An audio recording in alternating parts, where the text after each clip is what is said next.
Bon dia, sóc la Queralt Gómez i avui us presentaré una experiència didàctica que he titulat Narratives de memòria i llegat femení, un exemple d'aplicació pedagògica, tot plegat en el marc del segon Congrés Internacional de Women's Legacy.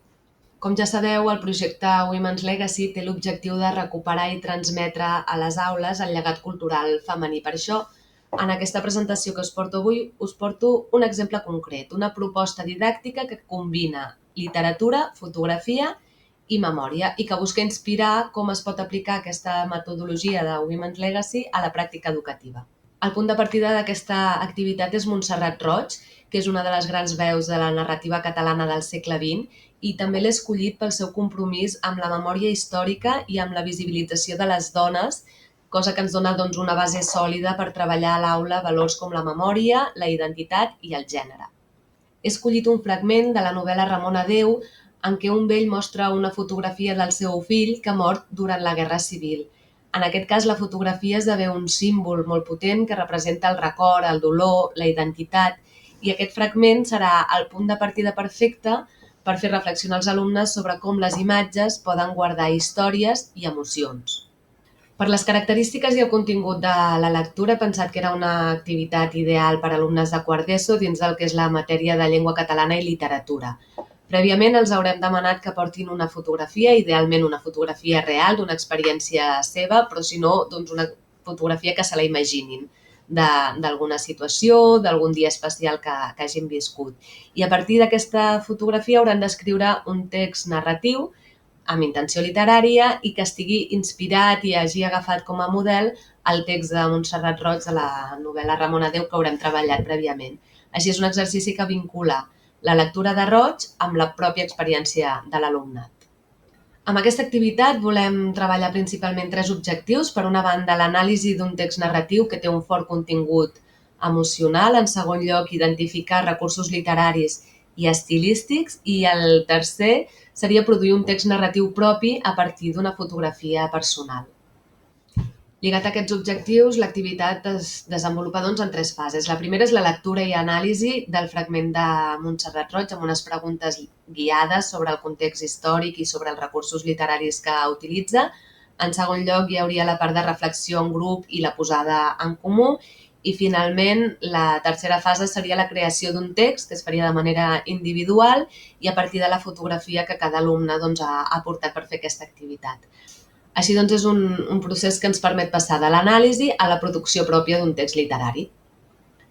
Per tal de fer aquesta activitat més atractiva o per adaptar-la en funció de les característiques del grup, hem pensat en algunes possibles variants.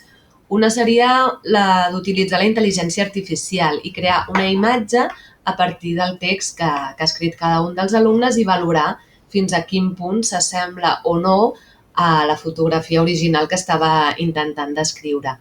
Una altra opció seria fer lectures en veu alta, amb el grup classe o en petits grups de treballs i comentar-les. I finalment una altra opció podria ser fer un mural col·laboratiu on es combinin els textos que han escrit els alumnes amb les imatges que han inspirat aquests textos i que s'hi podria incloure també el text de Montserrat Roig i la fotografia que hem generat amb intel·ligència artificial, que és la que podeu veure en aquesta diapositiva.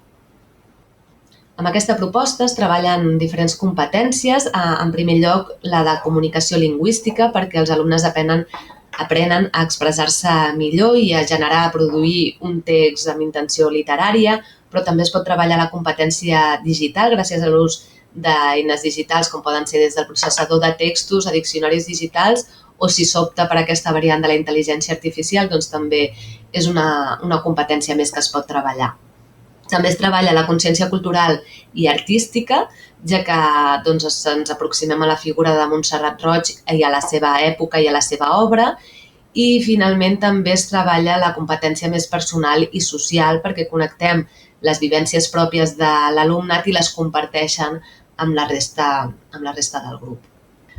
Per anar un pas més enllà en la connexió d'aquesta proposta amb l'esperit de Women's Legacy, quan parlem del context de Montserrat Roig i de les seves contemporànies, el que podem fer també és vincular-la amb la fotògrafa Pilar Aymerich, amb qui Roig va treballar sovint per recuperar històries de dones i ho van fer precisament a través del text i de la imatge, de la fotografia, en aquest cas, no? Així reproduïm aquest esperit a l'aula, fent que els alumnes aprenguin a narrar des de la memòria i a valorar el llegat cultural femení.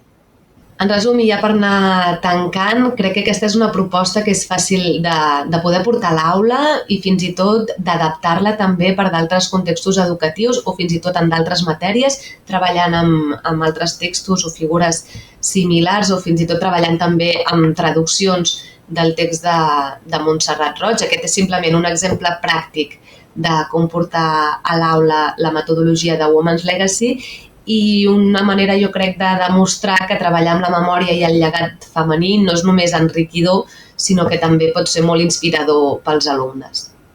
I per tancar aquesta presentació, recordar que treballar les idees claus d'aquesta proposta, com són la memòria, la narrativa, la fotografia, l'educació, el llegat femení, ens permet transmetre el llegat de les dones i empoderar les noves generacions. Moltes gràcies per la vostra atenció.